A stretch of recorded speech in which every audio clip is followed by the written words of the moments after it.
This little light of mine, I'm gonna let it shine, let it shine, let it shine, let it shine. Let's go.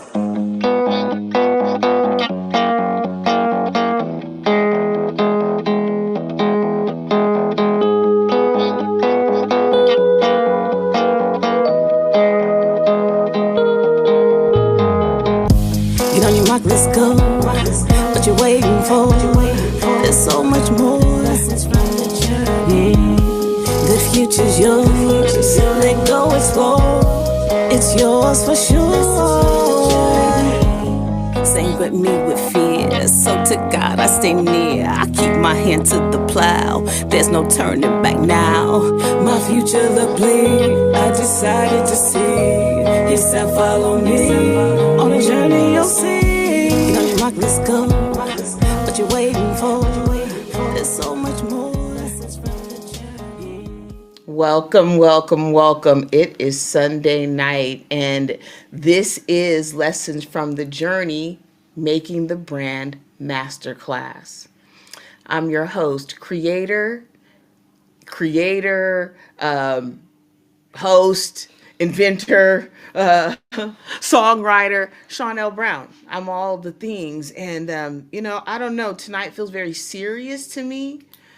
I'm getting to reveal my babies to you. What is making the brand? What is masterclass? Well, let me tell you what making the brand is first.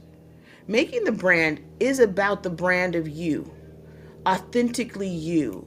The core of the SLB brand is authenticity and truth. And it is based and it's rooted and grounded in my mission. And what is my mission?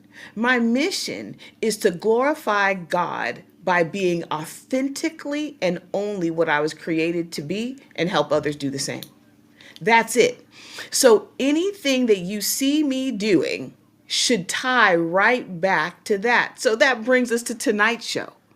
We're on episode 3. We've gone through vision and mission statement. Last week we tackled motives. This week we tackle methods. Now, what does all of this come from? What is all this about? What is making the brand about? I created something called the brand blueprint for my Making the Brand agency, Making Your Brand agency. And in creating that blueprint, the first thing that was revealed to me was that the vision that is placed down on the inside of each human can only be revealed to the human by God. And it is absolutely detrimental to our beingness to grasp this vision.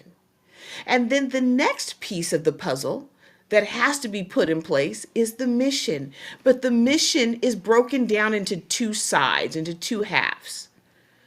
The root mission, which cannot be shaken or shifted. What does that mean, Sean? I'll give you an example. My mission, as I stated earlier, is to glorify God in everything I do and help others do the same, right? When I was in the hospital with brain surgery and I couldn't talk, I couldn't see, I couldn't speak, I could still do my mission. It can't shake or shift by circumstances. It is what it is. A cat is a cat because it was meant to be a cat. Now, the root mission, like I said, it can't be shaken, shifted. The core mission, the other side of the coin, is what you were created to do. That should be manifesting in the earth by what you're doing. Mine is to unite and change the world together. That means that when I step into the room, I'm focused on unity and change for every person in that space. So if I'm acting counter to that, what would that look like? Creating strife, causing arguments, gossip, right? Tearing people down from their, then you know I'm not operating inside of my brand blueprint. And then motives. My motive is pure. It's love. It's to love. It's to honor God and love people. Honor God, love people. If I don't show up in a space where my motive reflects love, I'm not living in the authenticity of who God created me to be. That means I'm operating outside of my brand blueprint. And tonight we're going to tackle methods, which is my absolute favorite. I'm going to tell you why it's my favorite. Because everybody wants to get to the fruit, but nobody wants to deal with the root. And before I introduce my partner in crime, Marina Vila, I want to say this to you, that if you don't want to suffer sexy, which is why I wore this sweatshirt out of our collection, if you don't want to go through suffering, you don't want to be yourself. Your products are built from our trials and challenges. We were created to solve problems in the earth. And how we do that is by overcoming trials and challenges that plague us and then turning the development into products that make life simple, which is the core of what we do, make life simple. So, Marina, I'm going to turn it over to you so you can grill me like a cheeseburger. Hi, everybody. I am Marina Villa and want to welcome everybody to this third episode of Making Your Brand. Um, Now, there is a lot that we've already talked about in the first two episodes alone. And the whole idea of your pain points turn into the products and solutions. Now, Sean has a plethora of Mhm. products. In fact, what we call it is the campus, Yeah. if you will. So, we're going to walk you through at least some of the doors that lead you into that campus. And in doing so, we're going to start with just a few key ones, anchor ones, if you will. Mm-hmm. So, with that in mind, Sean, can you take us through a couple of these brands today? Maybe start with one that you really anchored with, and talk about that pain point, and walk us through the solution that turned into the product for you. I have to talk about making the brand. Since making your brand, it is making your brand. It's an agency, and now it has an AI division coming very shortly that will be managed and operated by my son in love. I'm very excited that God is giving us this. But the reason that making your brand came to be is because I looked out at brands, businesses, influencers, and even myself, right? And I wasn't operating as myself. So then my product was really one of for survival, right?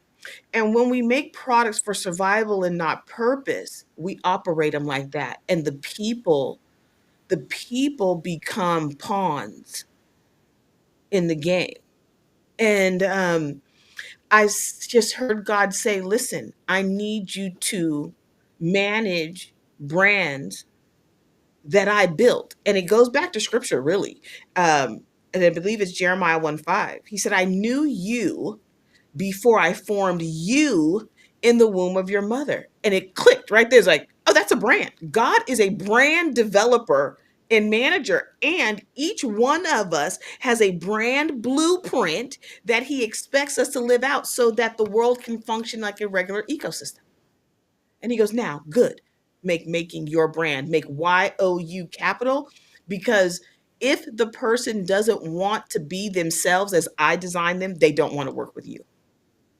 So we're talking about true authenticity. True, true. I mean, from the root to the toot, Authenticity. authentic. I mean, and anybody that's worked with me, if you watch, lessons from the journey live, I've been doing lessons from the journey live. You see some of the brands I've worked with. I have to bring up Kelly Renee, right?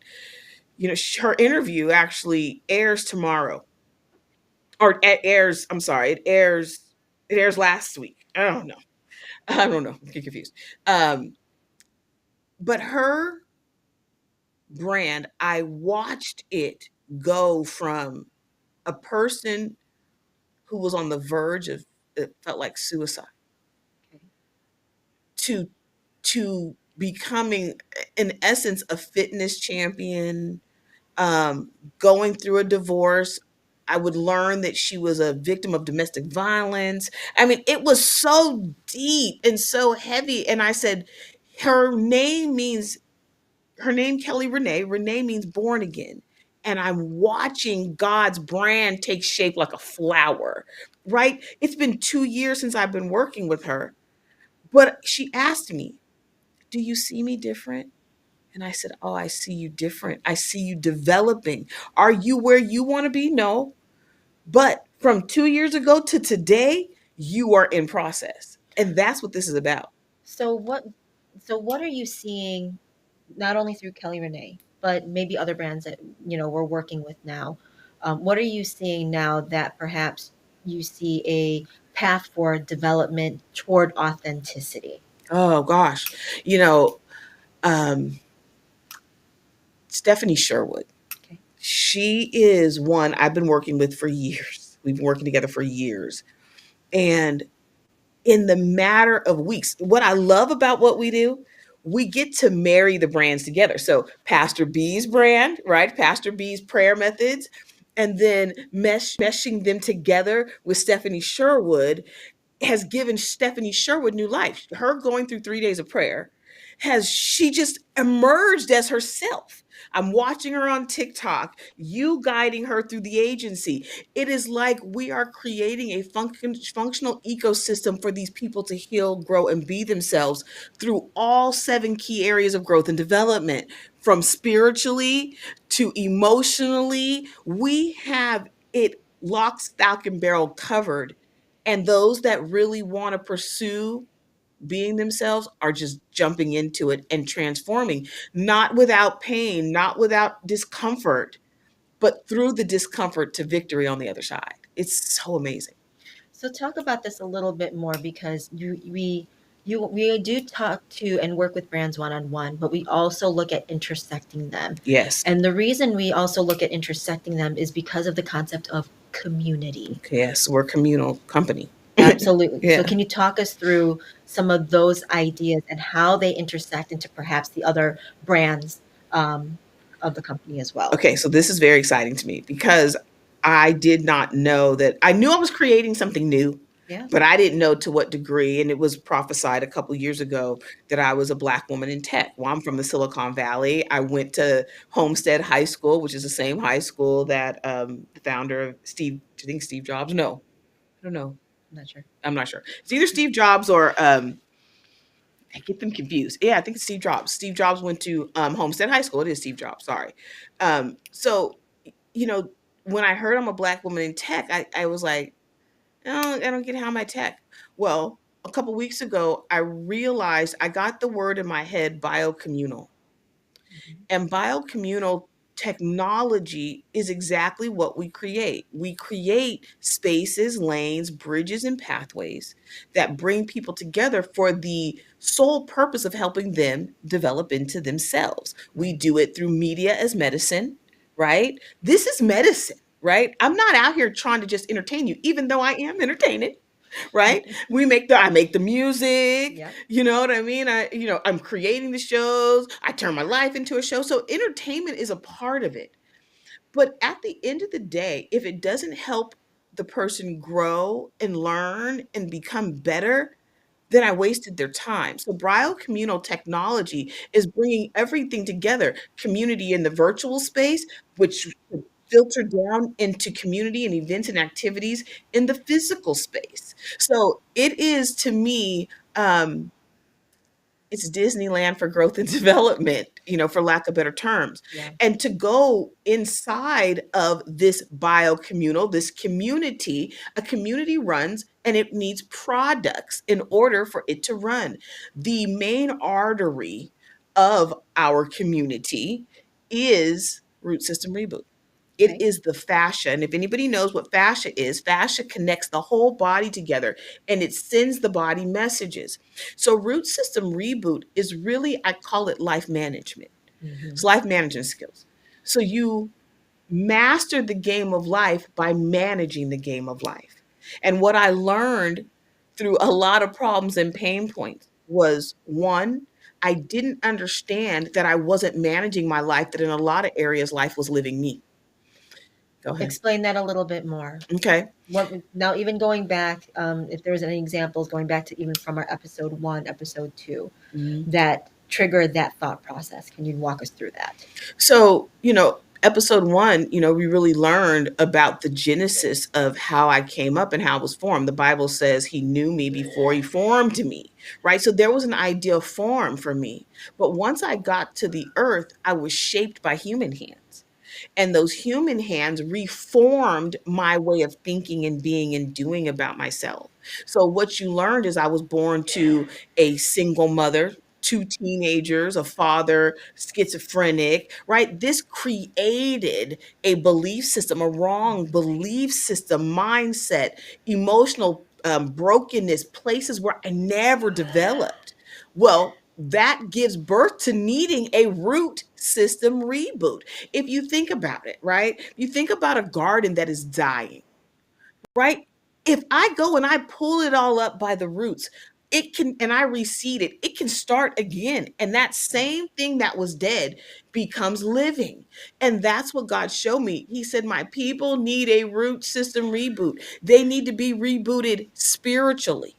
They need to decide who they are, what they believe, how did they get here. Most people are living and they don't even know why they're here, Right. right? So that spirit, what roots you to this life? Why are you here? That goes back to the blueprint, right? Vision, and then you're right into your mission. If you Yes. don't know that, what are you doing every day? How are you can only be surviving. Then it went down to the emotional, and I love this. The first thing to develop in a baby is the heart, not the mind. Mm. It's the heart. So if the heart coming from God is programmed to, I look at my baby, right? He came from God, he's fresh. But when he starts being formed and shaped in the womb experience, what is he drinking in through that amniotic fluid? What kind of emotions? What is he experiencing outside? That is starting to shape him as a human, right? And then when you're born, then people start to teach you, right? Right. So the emotional part of it, get think about my emotional, my ACEs, adverse child experiences score was a 9 out of 10. 9, what she told me, the doctor told me who gave me the score said, you won't be here past 52 based on your ACEs study if you don't make changes. I was 48 at the time. And she said these changes have to happen internally. My heart was wounded, broken, shut down, and locked. It couldn't function. The heart then informs the emotions in the heart, inform the mind of how to react and what to think about itself. So, where we spend so much time on the mental, what God showed me was the heart's informing the mind. And I'm Mm. like, which gave me heart and mindset of a champion, which goes inside of that ecosystem of root system reboot. Okay. And then the fourth piece, the fourth key was physically. Everybody's trying to fix the problems on the outside. I go to the gym, I ride my bike, I do this, I do that, I get Botox, I get that. But the problem started in key number 1 and it trickled down into key number 2. And then it shows up in key number 3 and key number 4. But here's what's crazy. Those are what we call the core 4. The core 4 is all of you. You as an individual. Give you some Bible. Jeremiah 29:11. I know the plans I have for you. The real you. The one he formed in the womb. That's what he has plans for. But our development through life teaches us to plan for survival, not for purpose. And it manifests in that fourth key. Now, when we get into key 5, relationships, you're bringing you into key 5. So let me tell you what my root system development plan is, or what I'm having to, where I'm starting, my problems and pain points for this Mm-hmm. season. Yep. Spiritually, he said, you are dysregulated. Emotionally, oh wait, did I say no? Hypervigilant. Spiritually, you're hypervigilant. Emotionally dysregulated. Mentally, you're numb, which means that for all of those things in your physical body will heal itself when you deal with those first three. So then I'm bringing a hypervigilant, dysregulated, emotionally numb person into my relationships. Okay. So with that, how did you process all of that as as you're sitting where you're sitting, and then starting to think about these methods of how to pull yourself out of, or how do you further develop yourself from where you were at that point? So right away, God starts to reveal the answers if you're seeking, Okay. right? And so, hold on, I got to get scripture one more time, and I just can't think of it off the top of my head, but it's in Hebrews 11. Let me just share this with you really quick. Hebrews 11:5. Hold on, y'all. No, I'm not going to worry about it. Hebrews 11. Give me a second. In the message. To me, give it to me, give it to me. There you are. All right, listen to this. It's impossible to please God apart from faith. And why? Because anyone who wants to approach God must believe both that he exists and he cares enough to respond to those who seek him. See, Mm, a lot of us believe God exists. We just don't believe that he cares enough to respond, so we don't seek. I was seeking. Remember, when you start looking and listening to lessons from the journey, the songs talks about that, right? It talks about the seeking. I was seeking him actively. I wanted solutions to my problems and pain points. And as I sought him for my problems and pain points, he started to unpack. The problem is you don't manage your life. You don't tend to the garden I gave mm, you have determined spiritually that the way you've been doing it is cool, but you've never sought my advice on it. You're not seeking me emotionally to tend to the dryness and the cracks in your heart. You're not even acknowledging me. You're filled with coping mechanisms. So as he started to reveal it to me, then he started to show me. Then right away, I was like, well, I got to manage these keys. Then I would hear, okay, now manage them from 1 to 10. Judge it. What is it every day? How do you feel from 1 to 10 spiritually? How connected do you feel? So I started tracking them. So, really, what I'm saying to you is every method that comes out of me or out of this organization, I live it first. It's a problem and a pain point in mine or somebody close to me's life. And we start to live it out and become the solution, which then, boom, you've got root system rebuild. what a way to express all of that. Okay. So now you started going into the keys a little bit. Mhm. Can you talk about that, and then also bringing into another product? Yeah, well, seven keys, master these. That's what I said. There's a song coming. My captain Renee has been like, I need a seven keys song. But like I said, the core four, that's all about you. Key number five is your relationships. Looking to analyze your relationships. You are in all of them. So what I know to be true is that I am a direct reflection of my worst relationship. It is a direct reflection to my relationship with Mhm. God. So we have to take accountability. Then when we get down into key number six, that's resources. Resources are split into three categories. Your time. How do you spend your time? So if your first five keys are jacked up, you are not dedicating your time where it should be dedicated and Mm, allocated. okay. Your talents. Talents are part of your methods. They're broken down. Your talents are actually talents that are given to you by God that God says you must work out, which require a development to become a skill. Most people completely ignore their talents. Why? Because the enemy comes after your talents very early.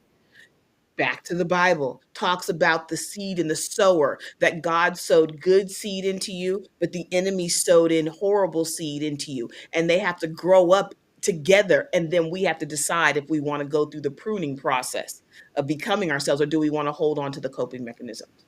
Right. So those talents, it's a lot of us who are not living out our talents as we should. So talent management. And then the last key is financial or resource, your financial resources. If I'm living survival mode, then that means I have a horrible understanding of money as a resource for to do God's work. And let me explain it to you. Most people think if I have a certain number in the bank, I'm good, but that's not true in God's eyes because you didn't ask him. So somebody who has zero in the bank can be more in alignment with God's plan than someone who has billions and trillions. So if your resources are not being allocated the way that your brand was defined for them to be allocated, you're out of alignment with your purpose, which brings us to key six, which is purpose. And your purpose is what you're here for. So you have to decide, and everybody has to decide, do you want to be you, Coach Shawnee? Because that's where we're going. Yep. Okay. That's Coach Shawnee's cornerstone question. Do you want to be you? Because if you don't want to be you, then you can continue to find ways to settle, flip flop around, chase after coping mechanisms that will never satisfy you, and then ultimately end up physically and emotionally so sick that you're completely useless.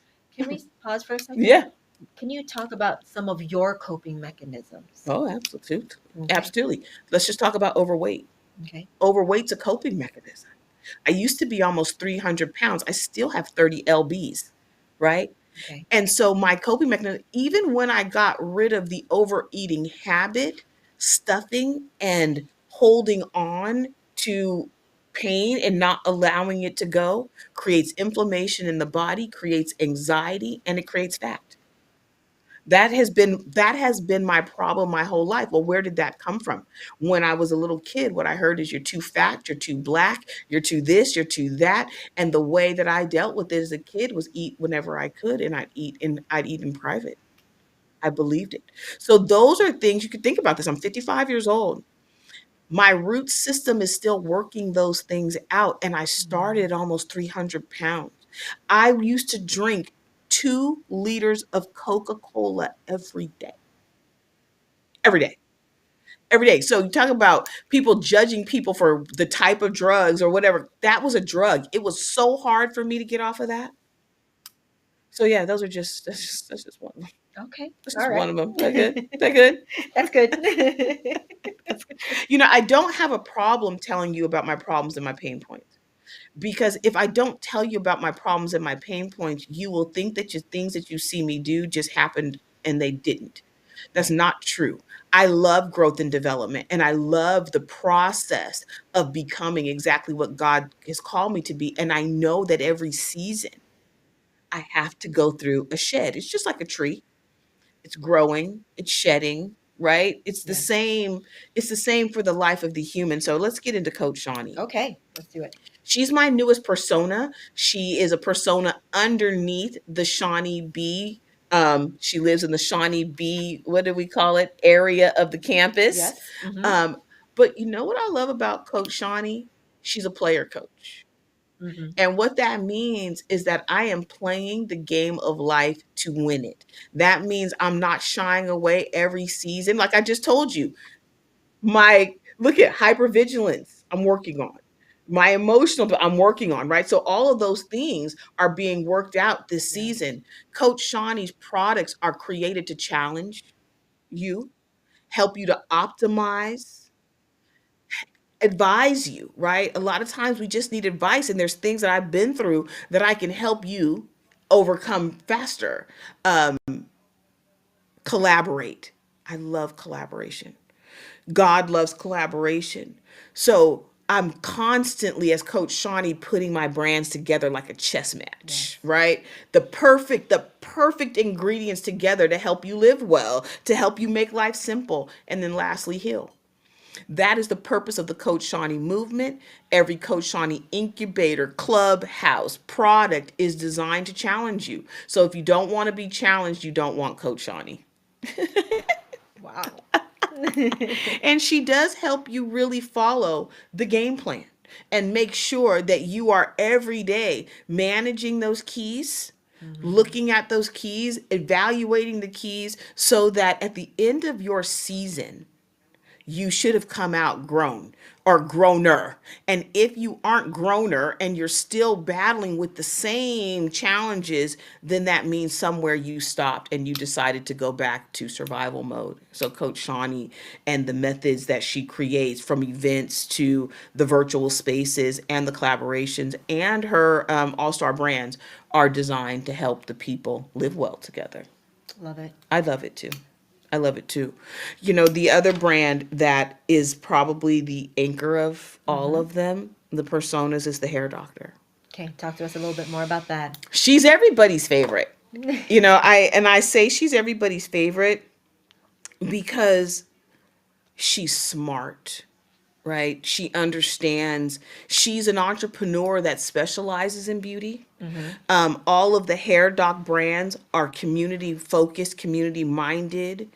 You know, we're on the launch, right? We're working hard to create the corporation, Nelle Beauty Group, that will create the multiple brands and products and ideas that will anchor the beauty industry. It's our initiative and it is our goal to have a global standard for the beauty industry, creating new ways of access for the consumer, for the manufacturer, for the beauty college future professional, and for the professional, right? We want to change what has actually, if I can be honest, has caused me great heartache since I came into the beauty industry. So problem and pain point for the hair doctor. I feel like the beauty industry has been used to fuel racism in a lot of ways. Okay. We say things like, when I got into the beauty industry, we say things like black hair and white hair and black salon and white salon and oh, you can do my kind of hair. But do you know when I went into the hospital, they didn't go, oh, here comes a black brain. Here comes black boobs. They said she's got a brain, it's got a tumor. She's got breasts, they have cancer. And I was like, what is fueling this, the way that we do hair? And so I set out when I opened Salon Epiphany, my own salon, to change the stigma. You know, I trained up those kids. Myself, I closed the salon on Tuesday. And what you don't know, I didn't open my salon in the 60s. I opened my salon in the 2000s, and I experienced things like that white girl's not doing my hair. I'll let you do my hair, but I don't know if these other black girls could do my. I experienced that in California. It was so hard. And then they would say stuff like, oh, you only care about your white stylist. And I was like, what? Does this happen in any other industry? I mean, this is crazy to me. I even had, and this is no lie, my salon, you know, it was a lot of money invested in the salon. It was a very nice salon. A Caucasian man came into the salon. I was standing there doing hair. He looked at me, and I think the person I was doing must have been another nationality. And he goes, my wife is African American. Do you do black hair here? And I'm not kidding. I went, I'm black and I do my own hair every day. Of course we do black hair. But because of the way that the salon looked and because there were other people, other colored people, he assumed that I didn't do it. And I thought to myself, oh, God has me in the beauty industry for more than just because I like to do hair. You know, I didn't get into it until I was in my 30s. Okay. I turned 30, right, when I got into the beauty industry. And the trajectory went really fast from, you know, working for someone to owning my own salon within 3 years, to being an author, to then being the hair doctor right after brain surgeries. And so, you know, I realized that the beauty industry was my pulpit, and I realized very quickly that it was the heart and soul of every community, because We could do a community events. We took care of the community. We were with the people when their babies were born, when their babies got married, when their parents died. The beauty professional is with you at all stages. And oftentimes, there'd be times in my salon, this is no lie, that I would be doing the wife and the mistress of a man I was cutting his hair. That is true story. Oh my goodness. Yeah. I'm sure you have a lot more of those. Oh, I've too. got a ton. I got a ton. It is like the beauty industry for me really helped me to embrace humanity. And it really helped me to bring all of me together because the beauty industry was the one place I was fully accepted. Interesting. I wasn't ugly. You are absolutely not ugly. So from that very beginning, from all those experiences, can you take us through now what you envision and what, the whole hair doc, Nelly Beauty Group, what you set out to have now? Oh my gosh. For the beauty, it's a conglomerate. It's almost scary.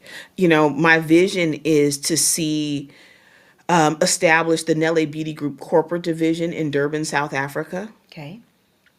In that corporate division, I want to build inside of the SLB campus a 10,000 square foot facility that is all dedicated to the beauty experience. Walk us through the whole Absolutely. experience as well. Absolutely. So I'm very blessed that my daughter is in beauty, my husband's in beauty, and I'm in beauty. My daughter's mother-in-law is in beauty.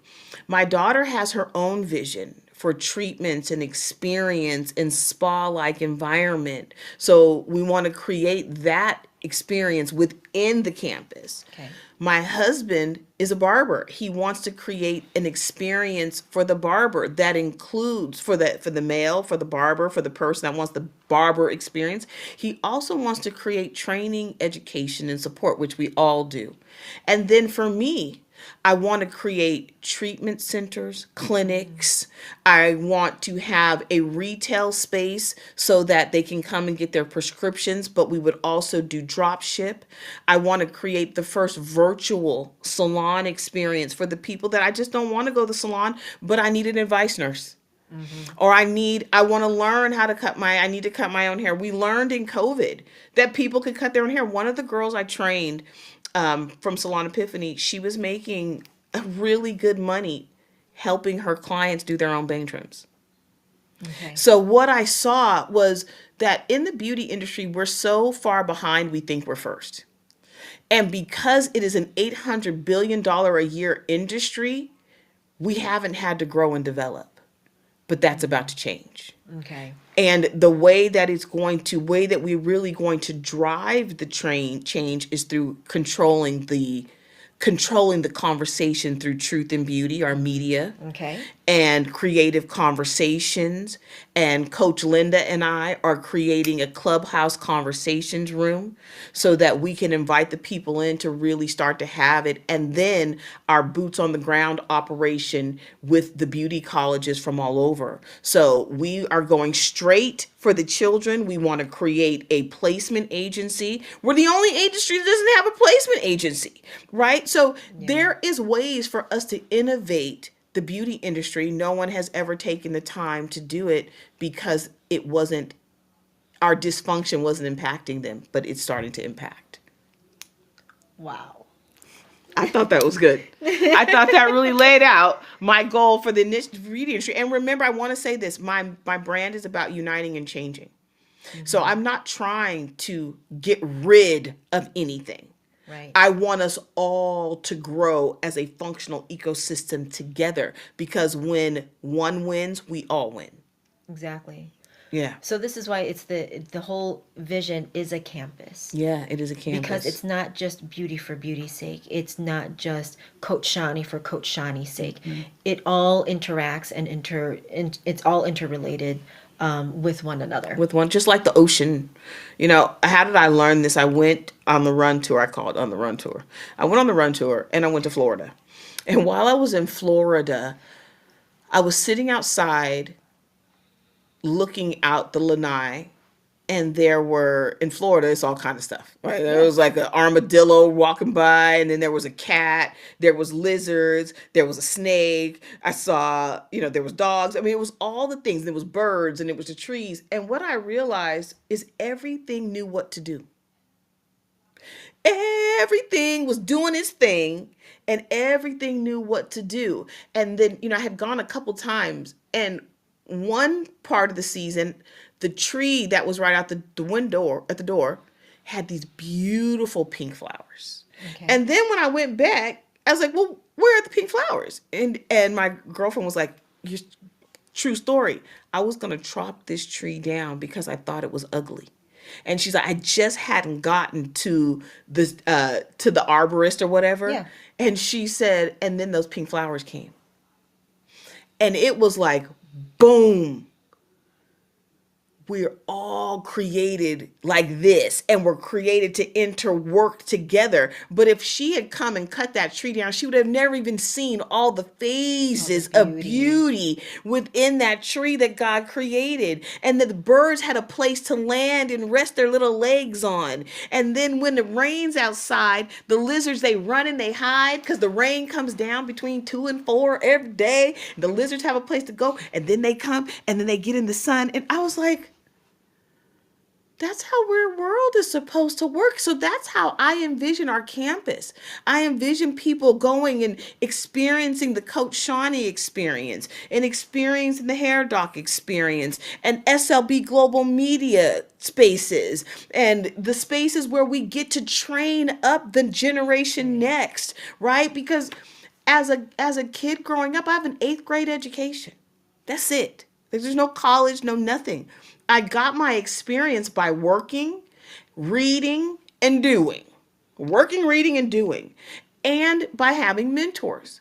And so to me, the essence of Shawnee, Paul Brand, SLB, and Shawnee is taking care of that next generation so the ecosystem can continue to function. So when you step into the campus, it should be innovation first. Innovation. Because God is innovative, right? That's why I love the AI division of making your brand and what we're planning to do with that.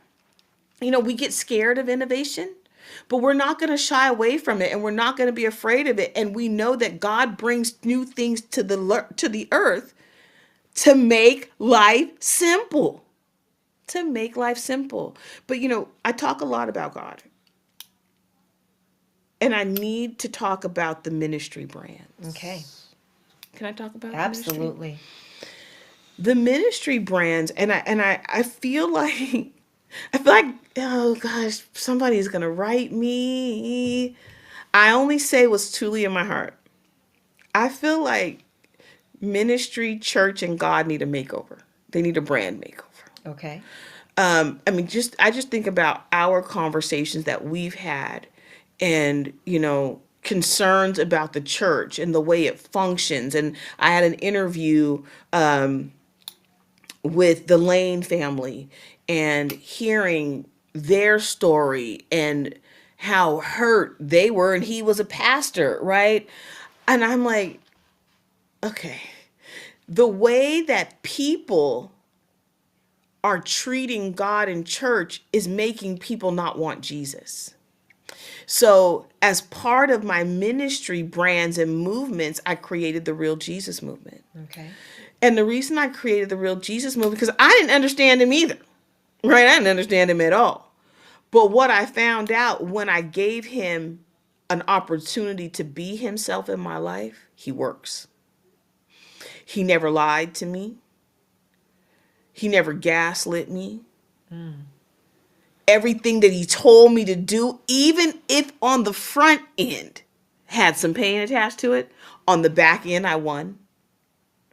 He was responsive in telling me this gonna hurt. Okay. You know what I mean? And so I just kept saying to myself, there's 2 products that I feel like I have to develop. One is live saved for 30 days. Most people cast out Jesus and they never even gave it a try. All right.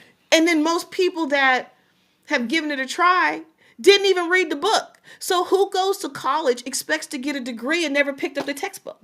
You get what I'm saying? So the Bible, it stands for basic instructions before leaving earth. Okay. It's a textbook. And so when I took it as such as a textbook, I read it and did it. Read it, did it.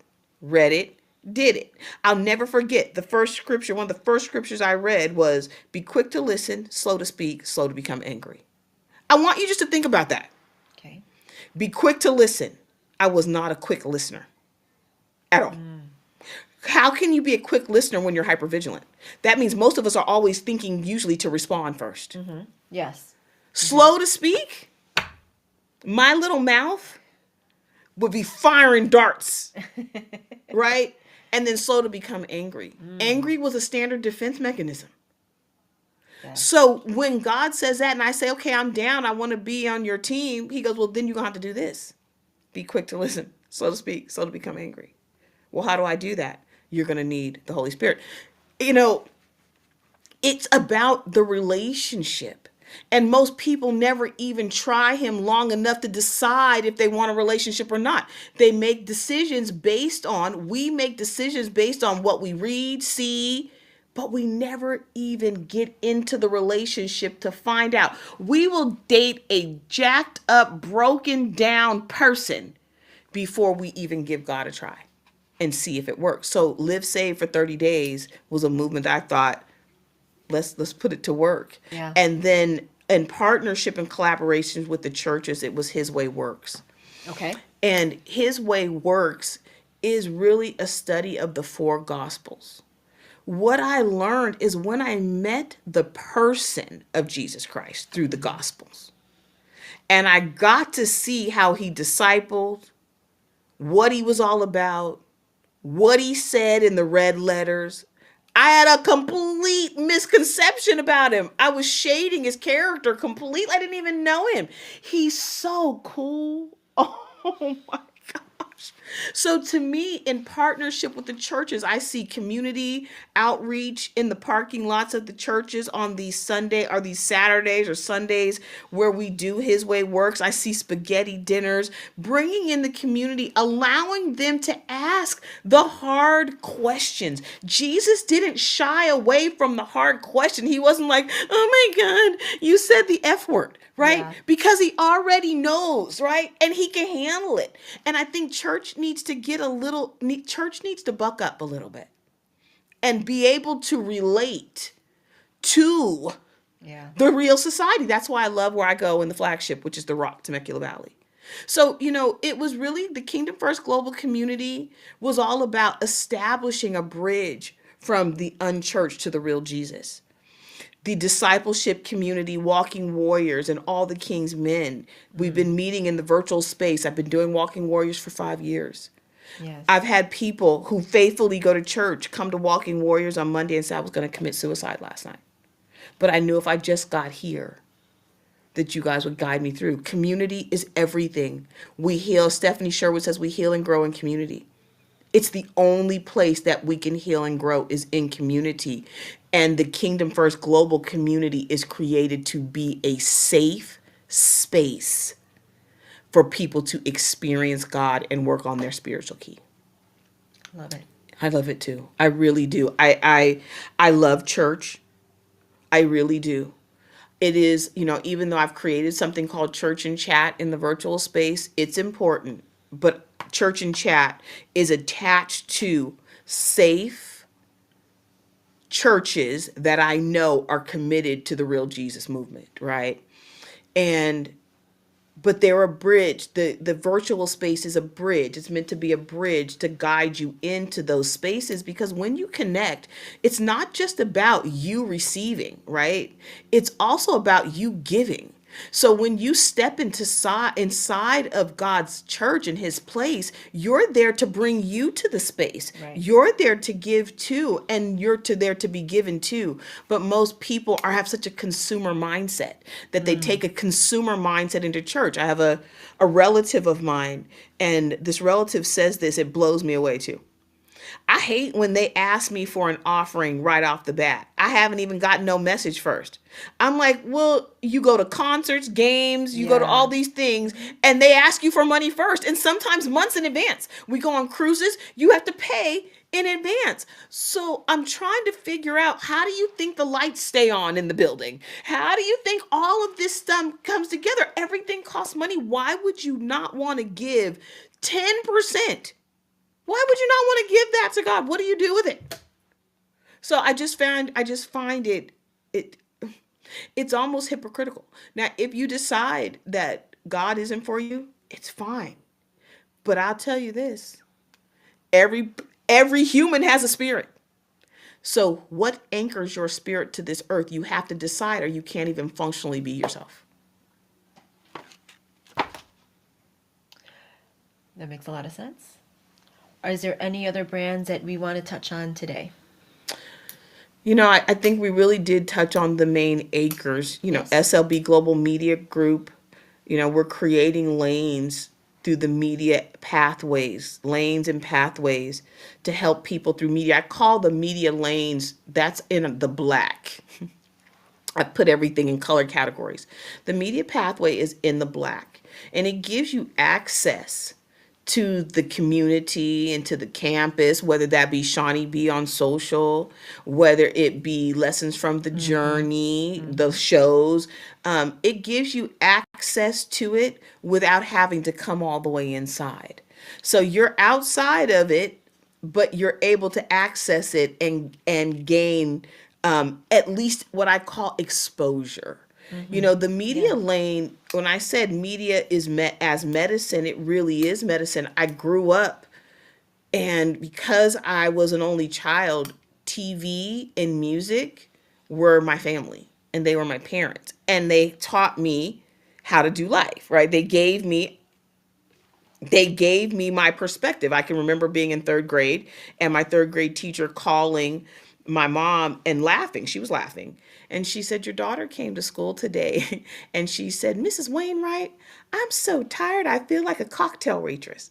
And she goes, "What does she know about being a cocktail waitress?" Well, I watched Charlie's Angels and Beretta, and they were always at the bar, and there was always the cocktail waitress, and they were paying her money. And I was like, well, that's a viable career choice.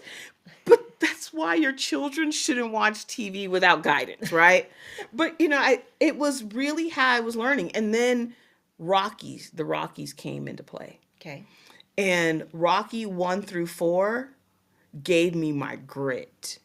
And what I mean is suffer sexy. Growth and development is painful. It's a painful process. But I watched Rocky so much. The one thing I knew was there was going to be a problem and a pain point. He was going to have to endure some physical pain, Right. but he was going to stay the course, and he was going to win on the end.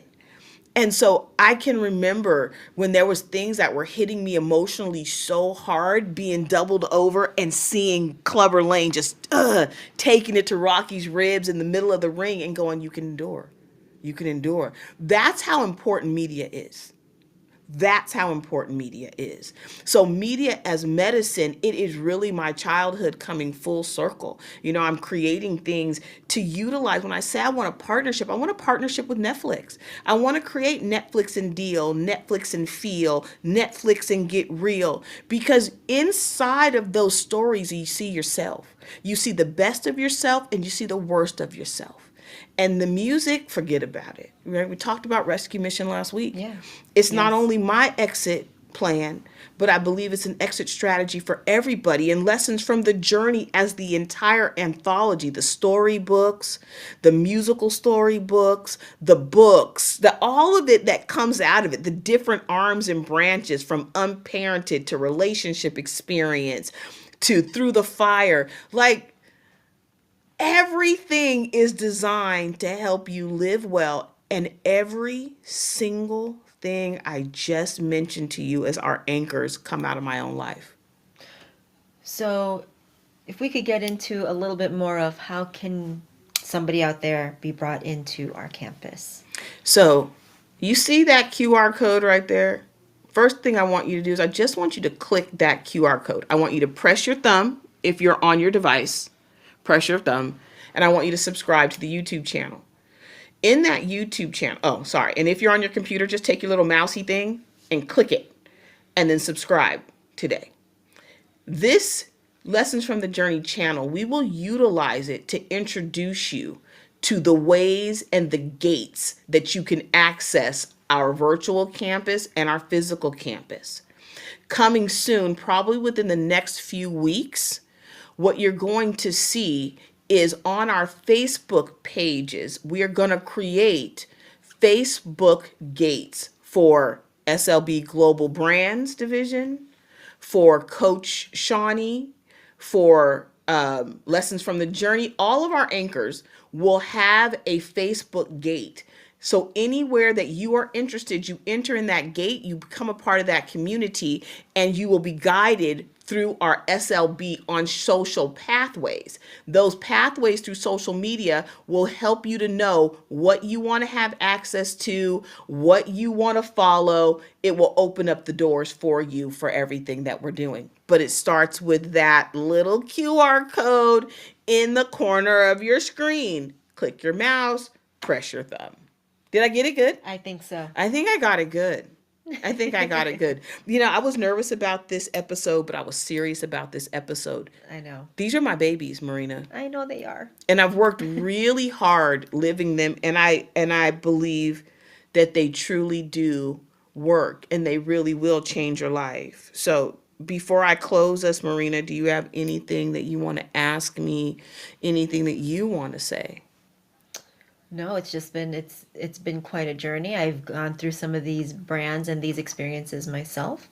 And hope everybody out there is interested in one or a few of these areas to try out and to explore. You experienced Pastor B's 3 days. Yes. Can you tell me, I'm turning the mic on you now. Oh, no. Can you tell me what was your experience with 3 days? So 3 days was a solo experience, first of all.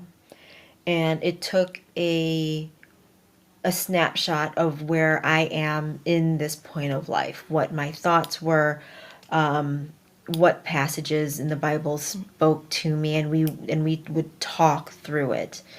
What was interesting is, Sean, you were part of that experience as well. Sean and Pastor B's reflection on each day was almost identical to one another.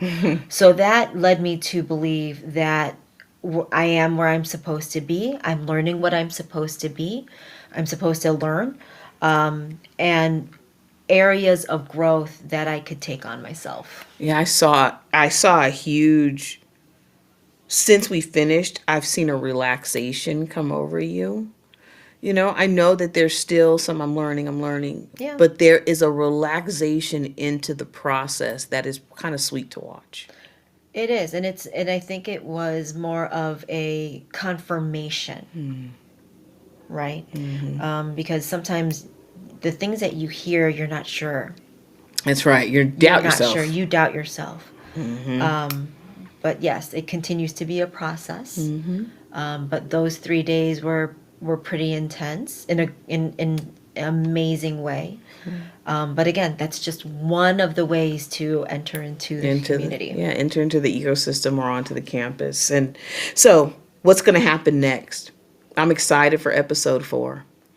Episode 4, you're going to meet some of the team. And the reason that you're going to meet some of the team is because we're going to talk about that last M, which is metrics. Remember what the blueprint is: vision, mission, motives, methods, metrics. So now that we've talked about the methods and you understand the methods, now we're going to get into the metrics. And the metrics are really, we're going to cast a vision, and we're going to be very bold next week to say what we see before it is actually manifested. And some of the things, y'all, let me say this to you. They don't make no sense because I don't know how, but I know who. And because I know who, I know that these things will come to pass. So I'm bold enough to get on here with my team and share a little bit about the metrics and how we plan to arrive at those goals and how we plan to bring you into our metrics process. Because, like I always say, you are living in a game.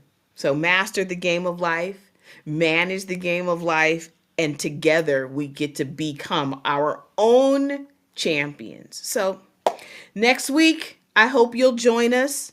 I hope you got the QR code so that you know and get reminded when the episodes come on, and that you can know everything that you need to know to love your life. Until next Sunday, Shawnell Brown, I'm out. This little light of mine, I'm gonna let it shine, let it shine, let it shine, let it shine. Let's go.